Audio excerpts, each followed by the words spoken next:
You know, oftentimes property owners will hire professional help to remove those squatters. One real estate agent in New York says it can be a really dirty job, but removing squatters has become really a big part of his business. Take a look. Hello? Hello? No, you haven't been here 30 days. I have pictures from last week. I've been hired to sell this property and to prevent the foreclosure. In order to do that, I'm trying to market it and get a number that'll make sense to a buyer. With that being said, I'm just trying to figure out how much are you guys looking for to vacate the premises so I can factor in the number and make everybody whole.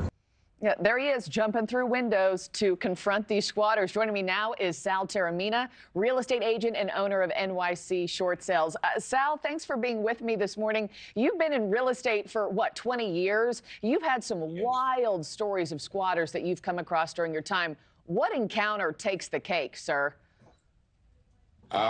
You know, every encounter is pretty special to me, I guess.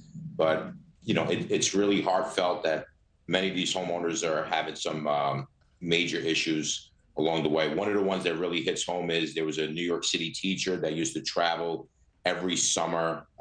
She used to go away right after school ended, and she created a pattern. Once she created a pattern, what ended up happening was neighbors took notice that squatters just moved in. By the time she got back from vacation, which was around Labor Day, turns out she went to open her locks and someone already had moved in. They started subletting the property.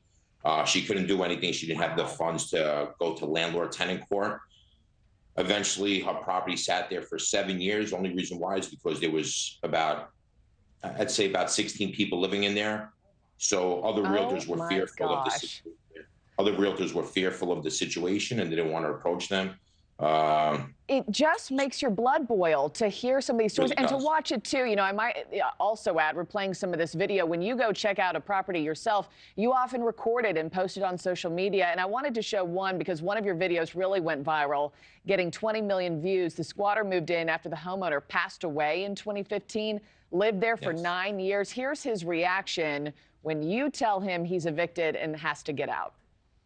He did a lot of work. I get it.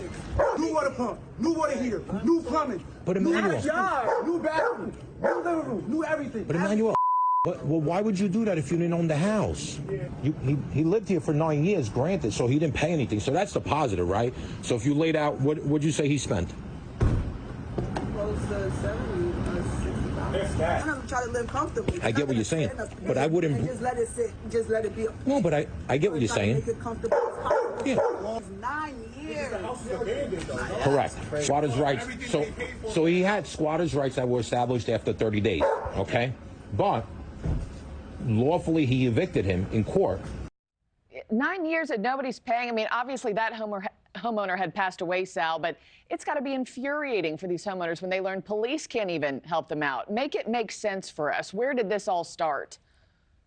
In that particular situation, the homeowner passed away in 2015. Obviously, the heirs to the property were trying to sell it. And unfortunately, they were told that in order to get the squatters out, they'd have to go to landlord-tenant court. In New York, unfortunately, the landlord-tenant court is not landlord-friendly and could take about 16 months. So they didn't want to. I just mean the overall problem. I mean, where did squatters' rights start from? Did it start with good intentions, and now there are so many different loopholes that? No, it started with it's always bad intentions.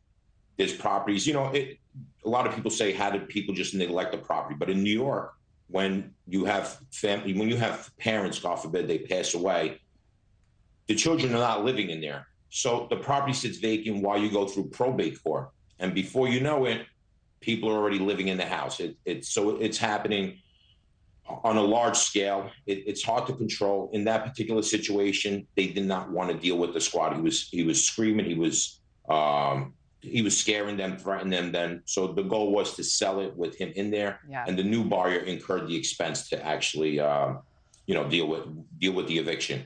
So, what's transpiring here in New York is that people, when they notice it vacant, they don't even move in. So remember, you don't have to prove that you've been living in there 30 days. You have to prove that that you could show that you have receipts. So what they do is they see an empty house.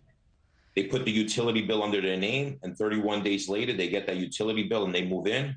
When the cops come, they basically say, I've been here for 30 days. The cops say, show proof, they have a utility bill. So that's what's going on. So they'll go check the mailbox for mail while it sits vacant. Thanks for watching, everybody. Go to joinnn.com to find NewsNation on your television provider. Also, don't forget to click that red subscribe button below to get more of NewsNation's fact-driven, unbiased coverage.